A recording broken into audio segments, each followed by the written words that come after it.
എൻ്റെ എല്ലാ പ്രിയപ്പെട്ട കൂട്ടുകാർക്കും സ്മിതൂസ് വേൾഡിൻ്റെ പുതിയ വീഡിയോയിലേക്ക് സ്വാഗതം. നമുക്ക് 4 മണിക്കൊക്കെ കഴിക്കാൻ പറ്റിയ നല്ലൊരു സ്നാക്സ് റെസിപ്പി തന്നെയാണ് കേട്ടോ. മാവ് കുഴയ്ക്കാനൊന്നും ബുദ്ധിമുട്ടേണ്ട ആവശ്യമില്ല കേട്ടോ. നമുക്ക് വളരെ എളുപ്പത്തിൽ ചെയ്തെടുക്കാൻ പറ്റിയ ക്രീപ്പ് പിസ്സയാണിത്. ഇതെങ്ങനെയാണ് തയ്യാറാക്കുന്നത് നമുക്ക് നോക്കിയാലോ. അതിനായിട്ട് ആദ്യം തന്നെ കുറച്ച് ബോൺലെസ് ആയിട്ടുള്ള എല്ലില്ലാത്ത ചിക്കൻ എടുത്ത് കഴുകി വൃത്തിയാക്കി ചെറിയ കഷ്ണങ്ങളായി മുറിച്ചെടുക്കുക. ഇതിലേക്ക് ആവശ്യത്തിന് ഉപ്പ്, 1/4 ടീസ്പൂൺ മഞ്ഞൾപ്പൊടി, 1/2 ടീസ്പൂൺ കുരുമുളക് പൊടി, 1-2 ടീസ്പൂൺ മുളക് പൊടി, അതുപോലെ തന്നെ ഒരു 1/4 ടീസ്പൂൺ സോയാ സോസ്. ഇത്രയും ചേർത്ത് നമുക്ക് നന്നായിട്ട് യോജിപ്പിച്ചെടുക്കാം. ഒരു 10-15 മിനിറ്റ് നേരം ഇതിനെ ഒന്ന് റെസ്റ്റ് ചെയ്യാൻ വെച്ചിരിക്കാം. അത് കഴിഞ്ഞ ശേഷം നമുക്ക് ഇതൊന്ന് വറുത്തെടുക്കാവുന്നതാണ്. അങ്ങനെ ചിക്കൻ എല്ലാം വറുത്തെടുത്തിട്ടുണ്ട്. ഇനി ഒരു പാത്രം എടുത്തു ഇതിലേക്ക് ഒരു 3 കോഴിമുട്ട നമുക്ക് പൊട്ടിച്ച് ഇടാവുന്നതാണ്. അതിനുശേഷം 1.5 കപ്പ് പാല് ഞാനിതിലേക്ക് ഒഴിച്ചു കൊടുക്കുന്നുണ്ട്.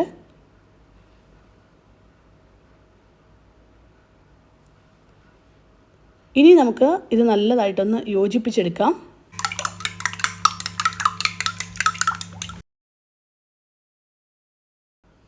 ഇപ്പോൾ മുട്ടയും പാലും ഒക്കെ നന്നായിട്ട് യോജിപ്പിച്ചെടുത്തിട്ടുണ്ട്. ഞാനിതിലേക്ക് ഒരു ചെറിയ കഷ്ണം ബട്ടർ ഇട്ട് കൊടുക്കുന്നുണ്ട്. ബട്ടർ മെൽറ്റാക്കിയിട്ട് ഒരു 1-2 ടേബിൾ സ്പൂൺ ഇതിലേക്ക് ചേർത്ത് കൊടുത്താലും മതി.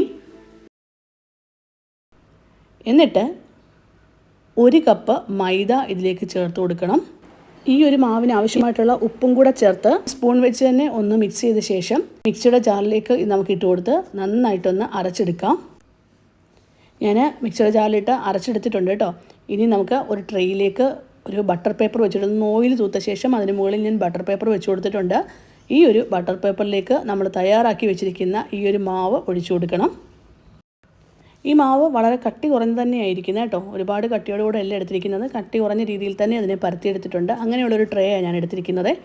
ഇതിലേക്ക് അരിഞ്ഞു വെച്ചിരിക്കുന്ന ക്യാപ്സിക്കം നമുക്ക് വെച്ച് കൊടുക്കാം. ഇനിയും സവാള അരിഞ്ഞതാണ് വെച്ച് കൊടുക്കുന്നത്.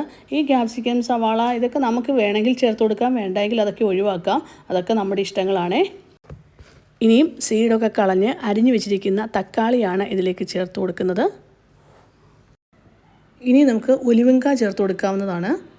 ഞാൻ പറഞ്ഞു ഈ ഒരു കാര്യങ്ങളെല്ലാം, അതായത് ക്യാപ്സിക്കം നമ്മൾ ഈ ചേർക്കുന്നതെല്ലാം അവരവരുടെ ഇഷ്ടത്തിനനുസരിച്ച് എന്തെങ്കിലുമൊക്കെ മാറ്റങ്ങൾ വരുത്തണമെങ്കിൽ വരുത്താവുന്നതാണ്.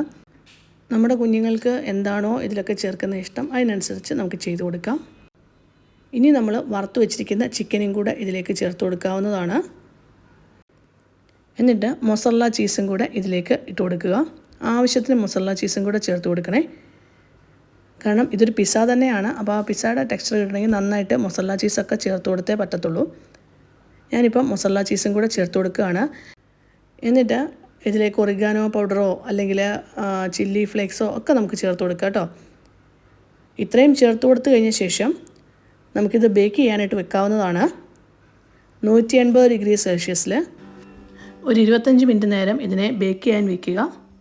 ഇത് നമുക്ക് അടുപ്പത്തേക്ക് ഒരു പാൻ വെച്ച് അതിൽ വേണമെങ്കിലും ഈ ഒരു പിസ്സ നമുക്ക് തയ്യാറാക്കി എടുക്കാം. ഇതിന് ക്രീപ്പ് പിസ്സ എന്നാണ് പറയുന്നത്. വളരെ ടേസ്റ്റി ആയിട്ടുള്ള ഒന്നാണ്. ഇതിനകത്ത് നമുക്ക് വേണമെങ്കിൽ സോസൊക്കെ ഉപയോഗിക്കാം കേട്ടോ, പിസ്സ സോസൊക്കെ. അതൊന്നും ഞാനിപ്പോൾ ഉപയോഗിക്കുന്നില്ല. നിങ്ങൾക്ക് വേണമെങ്കിൽ അത് ചേർക്കാവുന്നതാണ്. അങ്ങനെ വളരെ ടേസ്റ്റി ആയിട്ടുള്ള ഒരു ക്രീപ്പ് പിസ്സ തയ്യാറായിട്ടുണ്ട്. ഇന്നത്തെ എൻ്റെ വീഡിയോ ഇഷ്ടമായെങ്കിൽ ഒന്ന് ലൈക്ക് ചെയ്യാനും ഷെയർ ചെയ്യാനും സബ്സ്ക്രൈബ് ചെയ്യാനും കമൻറ്റ് ബോക്സിൽ കമൻറ്റ് ചെയ്യാനും മറന്നു പോകല്ലേ. Thank you for watching.